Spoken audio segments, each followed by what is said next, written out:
رسولہ النبی الکریم الامین ان اللہ و ملائکتہ یصلون علی النبی الصلاۃ والسلام علیک یا سیدی یا رسول اللہ وعلی آلک و اصحابک یا سیدی یا حبیب اللہ۔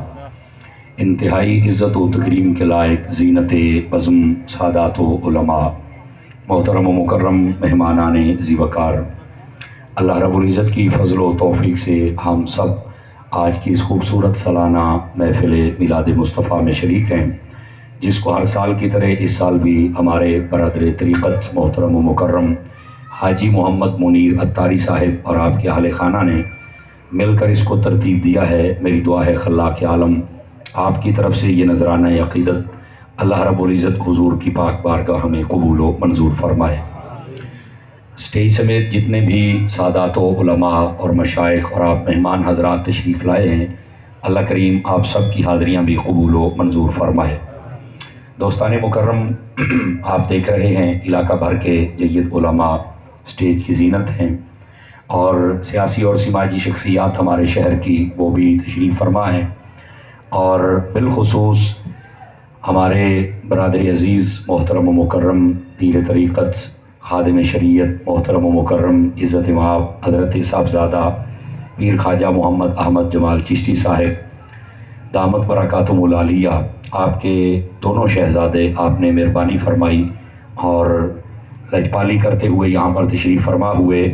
بالخصوص محترم و مکرم عزت مآب حضرت صاحبزادہ حسن فرید صاحب اور عزت مآب حضرت صاحبزادہ نور مصطفیٰ صاحب، میں دعا کرتا ہوں اللہ تعالیٰ ان صاحبزادگان کی زندگی میں برکت عطا فرمائے، اور آپ کے جملہ جتنے بھی رفقا آپ کے ساتھ ہیں اللہ کریم سب کو قدم قدم پر خیر و برکت عطا فرمائے۔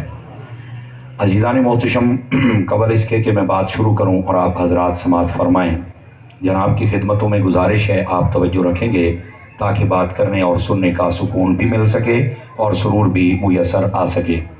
ابھی بھی دو چار بندے باتیں کر رہے ہیں دائیں بائیں سے، آپ اپنی باتیں بھی بند کریں اور تھوڑا اپنی طبیعت میں ٹھہراؤ پیدا کریں، بات سماعت کریں تاکہ ہم اس محفل کی کچھ برکات حاصل کر سکیں۔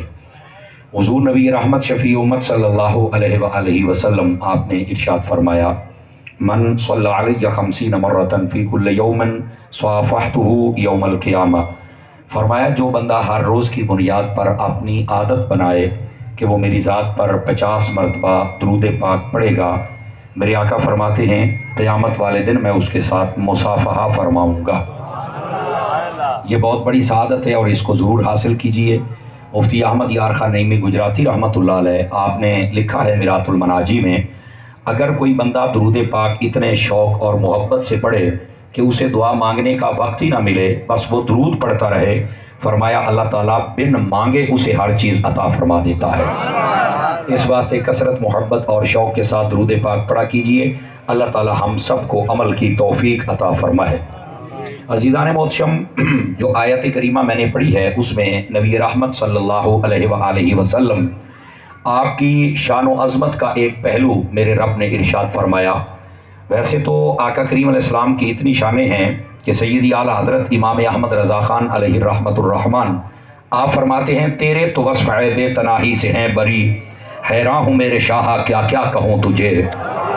اور علماء نے لکھا ہے کہ آقا کریم علیہ السلام کی شان کما حقہ کوئی بیان نہیں کر سکا نہ لکھ سکا ہے، یہ ہم اپنا حصہ ملاتے ہیں کہ آقا کریم علیہ السلام کے بارے میں یہ جتنی بھی ان کی امت اکٹھی ہو ان کو کچھ نہ کچھ ہم بتا کر ان کے دل میں حضور کی محبت اور پیار پیدا کرتے ہیں۔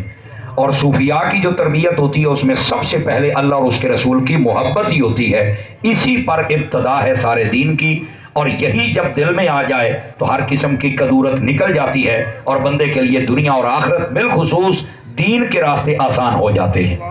انہی کڑیوں میں سے ایک کڑی یہ بھی ہے، اللہ رب العزت نے قرآن مجید برہان رشید میں محبوب پاک صلی اللہ علیہ وآلہ وسلم آپ کے جو اختیارات کا دائرہ ہے اس کا ذکر خود قرآن میں فرمایا۔ میرا اللہ فرماتا ہے وَمَا آتَاكُمُ الرَّسُولُ فَخُذُوهُ، فرمایا جو کچھ تمہیں میرے حبیب عطا کر دیں تم لے لو، وَمَا نَهَاكُمْ عَنْهُ فَانْتَهُوا، اور فرمایا جس چیز سے میرے محبوب تمہیں روک دیں اس سے رک جاؤ۔ یہ وہ آیت طیبہ ہے جس میں واضح کر کے اس بات کو ارشاد فرما دیا گیا کہ محبوب پاک علیہ السلام جو چاہیں عطا کر سکتے ہیں اور جو چیز چاہیں میرے محبوب پاک اس سے روک سکتے ہیں، یہ اس آیت میں واضح کر دیا گیا۔ اور اسی کے تحت علماء نے لکھا ہے، بالخصوص سید اعلیٰ حضرت صاحب رحمۃ اللہ علیہ، آپ نے فتاوی رضویہ شریف کے اندر لکھا، آپ فرماتے ہیں کہ جملہ احکام شریعت یہ اللہ نے سپرد کر دیے ہیں مصطفیٰ جان رحمت صلی اللہ علیہ وسلم کے۔ فرمایا آقا کریم علیہ السلام جس کے لیے جو چیز چاہیں جائز فرما سکتے ہیں، اور جس کے لیے جو چیز چاہیں آپ منع کر سکتے ہیں۔ اللہ رب العزت نے آپ کو جملہ فرائض اور جملہ واجبات، جملہ سنن اور جملہ مستحبات، اللہ نے ہر چیز پر آپ کو قبضہ اور اختیار اور آپ کے سپرد کر دیے ہیں۔ آپ جس کے لیے جو چاہیں جتنا چاہیں آپ اس کی اجازت دے سکتے ہیں، اور جس کے لیے جو چاہیں میرے محبوب اسے منع فرما سکتے ہیں۔ آپ دیکھیے نبی پاک صلی اللہ علیہ وسلم آپ کے دین میں جس کی سب سے پہلے فرض کی بات ہوتی ہے اس فرض کا نام ہے نماز۔ اب آپ اگر سیاستہ کو پڑھے تو آقا کریم علیہ السلام جلوہ گر ہیں۔ ایک شخص آیا، اس نے آ کر کہا میرے آقا میں کلمہ پڑھنا چاہتا ہوں لیکن مجھے یہ بتائیں مجھے کرنا کیا ہوگا؟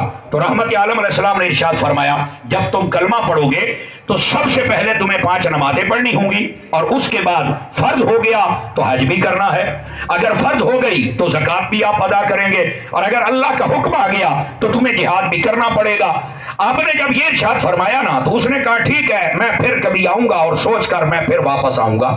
جب اس نے اتنی بات کی تو نبی پاک صلی اللہ علیہ وسلم آپ مسکرائے، آپ نے فرمایا یار ادھر آنا۔ اس کا سادہ انداز بڑا پسند آیا تو میرے حبیب نے کہا یار اتنی تفصیل سے پوچھا ہے اور پھر تم کہتے ہو کہ میں پھر کسی وقت آؤں گا اور پھر میں کلمہ پڑھوں گا، آخر مسئلہ کیا ہے؟ وہ تھا بالکل سادہ بندہ، اور بات بڑا دھیان سے سنیے۔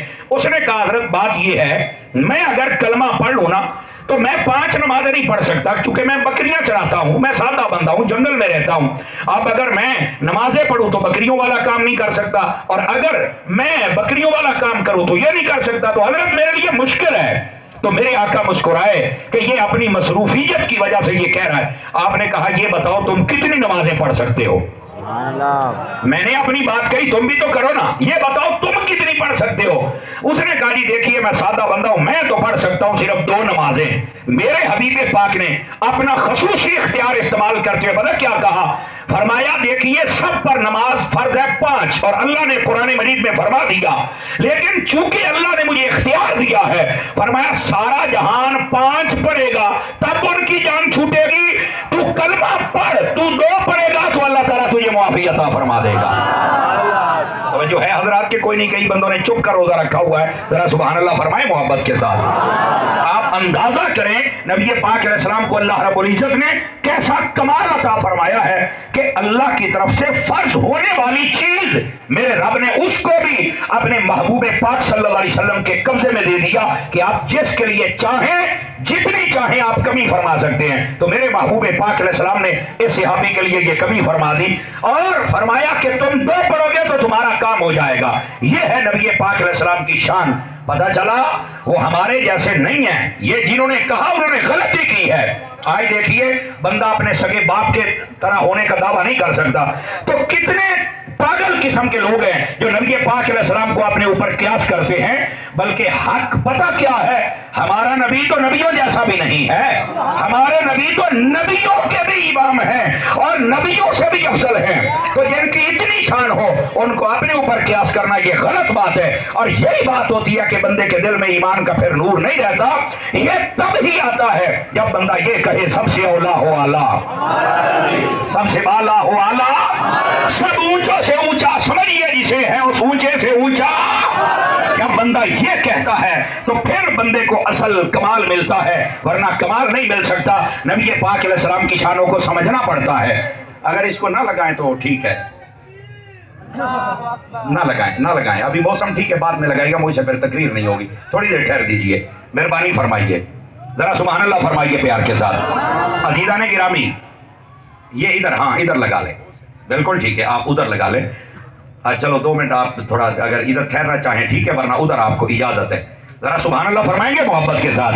یہ ہے پہلی بات، آقا کریم صلی اللہ علیہ وآلہ وسلم، یہ آپ کی شان اقدس کا پہلو ہے کہ آپ کے جملہ احکام شریعت آپ کے سپرد ہیں، آپ کے قبضہ و اختیار میں ہیں۔ اور اس کی ایک مثال میں نے آپ کو دی، اگر آپ جاگے تو دوسری مثال بھی آپ کی خدمت میں عرض کروں حدیث شریف سے، تاکہ آپ کے دل میں حضور کی محبت اور پیدا ہو۔ عزیزان گرامی سنیے ذرا، سٹیج سے لے کر آخری بندے میں سب کی توجہ چاہتا ہوں۔ نبی پاک علیہ السلام نے منع کر دیا ہے کہ مرد سونے کی انگوٹھی نہیں پہن سکتا۔ اچھا، یہاں صرف سونے کی انگوٹھی منع نہیں ہے، اس کے ساتھ سونے کی چین اور سونے کے چھلے ملے یہ سب منع ہے۔ چاندی کی ایک انگوٹھی ایک نگ والی 4.5 ماشے سے کم ایک مرد ایک وقت میں ایک پہن سکتا ہے، یہ شرعی مسئلہ ہے، آپ پہن سکتے ہیں، آپ کو کوئی منع نہیں ہے، لیکن جو شرعی حد ہے اس حد کے اندر رہتے ہو آپ آگے نہیں جا سکتے۔ نبی پاک صلی اللہ علیہ وسلم نے جب منع کیا تو پتہ ہے اس امت کو بتایا کس نے تھا؟ میرے آقا کریم سے سن کر، اس صحابی کا نام ہے حضرت برہ بن عازب رضی اللہ تعالی عنہ۔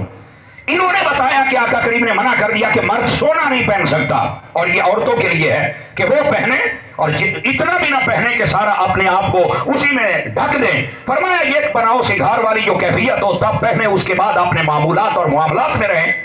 البتہ اجازت ہے عورتوں کے لیے، یہ پہلی بات، مردوں کے لیے روک دیا یہ دوسری بات، اور بیان کرنے والا حضرت برہ بن عازب یہ تیسری بات۔ اب یہ سب کو بتایا کرتے تھے کہ نبی پاک نے سونا پہننا منع کر دیا ہے۔ اب ہوا کیا، غور سے سنیے گا۔ دن دیہاڑے گزرتے رہے، ایک مرتبہ ایک جنگ ہوئی تو وہاں سے نا مال غنیمت آیا مدینہ شریف میں۔ نبی پاک نے مسجد نبی شریف میں اعلان فرمایا آئیے اور اپنا اپنا حصہ لے جیے۔ سب آئے اور جس کا جو حصہ بنتا تھا میرے نبی پاک نے عطا فرما دیا۔ غور کر رہے ہیں نا سب حضرات، ادھر دیکھیے، ایک انگوٹھی بچ گئی اور وہ بھی سونے کی تھی، ایک انگوٹھی۔ اب نبی پاک علیہ السلام نے اس انگوٹھی کو اپنے ہاتھ میں لے کے تو یوں کر رہے ہیں جیسے بندہ انگوٹھی کو کرتا ہے نا، آپ اس طرح بھی کر رہے ہیں اور صحابہ کو بھی دیکھ رہے ہیں۔ جب آپ نے یوں نگاہ اٹھائی نا تو سب نے ادب کے ساتھ اپنا سر جھکا لیا۔ ادب پہلا کرینہ ہے محبت کے کرینوں میں، یہ ادب بہت ضروری ہے، یاد رکھ لیجیے۔ یہ ادب ہوتا ہے تو بندہ کامیاب ہوتا ہے، اور جب ادب نہیں ہوتا تو بندہ کامیاب نہیں ہو سکتا، یہ یاد رکھ لیجیے۔ ادب بہت ضروری ہے میرے عزیز۔ اب ذرا دھیان سے سنیے میرے عزیز میرے بھائی، بات یہ تھی، گزر جائے میرے بھائی، ایسے نہ کرے میرے بیٹے، بہ جاؤ یار، تمہیں پتہ ہے نا کہ میں چلن پھرن والے بندے نوں پسند نہیں کرتا، تو مینوں آپ تقریر بھول جاندی ہے، پیسے کھلے لینے نے، بننے دے جاؤ میں سڑ جاواں گا۔ کیا بات ہے جناب، آپ تھوڑا سا مجھے ٹائم دے دے یار، ایسے ڈے تو جنہیں دل کرتا سڑتے پے نے، تسا تکلف نہ کرو، تسا بس سبحان اللہ آکھن والے بنو۔ اور جو میں بات سمجھا رہا ہوں ذرا اس کو سمجھو، یہ شرعی مسئلہ بھی ہے اور نبی پاک علیہ السلام کی شان اقدس کا پہلو بھی ہے۔ نبی پاک علیہ السلام جب پھر آپ نے نظر اٹھائی تو صحابہ کرام نے پھر ادب سے سر جھکا لیا۔ تیسری مرتبہ پھر انگوٹھی مبارک آپ کے ہاتھ میں سونے کی۔ اب جب تیسری مرتبہ آپ نے نگاہ اقدس اٹھائی نا تو آپ کی نظر پڑی حضرت برہ بن عازب پر۔ یہ وہی صحابی ہیں جنہوں نے سب سے پہلے نبی پاک سے سن کے بتایا تھا کہ میرے نبی نے منع کر دیا کوئی بندہ سونے کی انگوٹھی نہیں پہن سکتا، سونا نہیں پہن سکتا۔ نبی پاک نے فرمایا برہ اوریا میری گل سن، یہ حضرت برہ قریب آئے تو نبی پاک نے فرمایا ہاتھ آگے کر، اس نے ہاتھ یوں آگے کیا، نبی پاک نے اپنے ہاتھوں سے یہ انگوٹھی سونے کی اس کے ہاتھ میں پہنا دی، اور آگے پتہ کیا کہا، اگر کوئی تم سے پوچھے کہ برہ تم تو روکتے ہو بھئی سونے کی انگوٹھی نہیں پہننی چاہیے، نبی نے منع کیا ہے اور تم خود پہن کے پھرتے ہو، تو انہیں کہہ دینا یہ انگوٹھی مجھے مصطفیٰ نے خود پہنائی ہے۔ اور نبی پاک نے وہاں پر جو جملے بولے تھے تاندریا والا کے عاشقوں سنو، فرمایا کساک اللہ و رسولہ، فرمایا یہ جو انگوٹھی تجھے پہنائی جا رہی ہے یا خدا پہنا رہا ہے یا مصطفیٰ پہنا رہا ہے۔ میرے نبی پاک صلی اللہ علیہ وسلم آپ نے فرما دیا کہ یہ اللہ اور اس کے رسول نے تمہیں پہنائی ہے۔ اب دیکھو ایک بندہ وہ جو نبی پاک کی یہ حدیث بیان کرتا ہے کہ سونے کی انگوٹھی کوئی نہیں پہن سکتا، وہی پہن کے پھرتا ہے، کیوں؟ اب یہ ہے جملہ اگر آپ لطف لے لے، اور وہ یہ ہے جس نبی نے سب کے لیے اس کو منع کر دیا تھا اسی نبی نے حضرت برہ بن عازب کے لیے حلال کر دیا تھا، اور یہ میرے نبی صلی اللہ علیہ وسلم کا اختیار ہے، وہ جس کے لیے چاہیں اسے عطا کر دیں اور جس سے چاہیں اس حکم کو منع کر دیں۔ اس کی یہ دوسری مثال میں نے آپ کی خدمت میں عرض کی ہے۔ جاگ رہے ہیں تو تیسری بات بھی عرض کروں آپ کی خدمت کے اندر، جزاک اللہ، جاگ رہے ہیں نا آپ حضرات؟ آواز مٹھی ہوں دی بھئیوں کو سبحان اللہ ماشاءاللہ نے اِنَّا لِلَّهِ آخی رکھو تاکہ پتہ تو چلے نا جاگ رہے ہیں، کیوں نہیں حضرت؟ اس قوم کو جگانا بھی تو ایک مسئلہ ہے نا، یقین فرمائے قوم ہماری کو جگانا بھی ایک بہت بڑا مسئلہ ہے۔ اب یہ دو باتیں میں نے سنائی، جاگیے تو آئیے ذرا تیسری بات بھی عرض کروں۔ نبی رحمت صلی اللہ علیہ وآلہ وسلم آپ کا یہ جو مبارک دین ہے، اگر آپ قرآن پڑھیں تو فرمایا وَشْهِدُوا ذَوَيْ عَدْلٍ مِّنْكُمْ، فرمایا جو بھی میری امت میں کبھی گواہی دے گا تو گواہی کا معیار یہ ہوگا کہ گواہی دینے کے لیے دو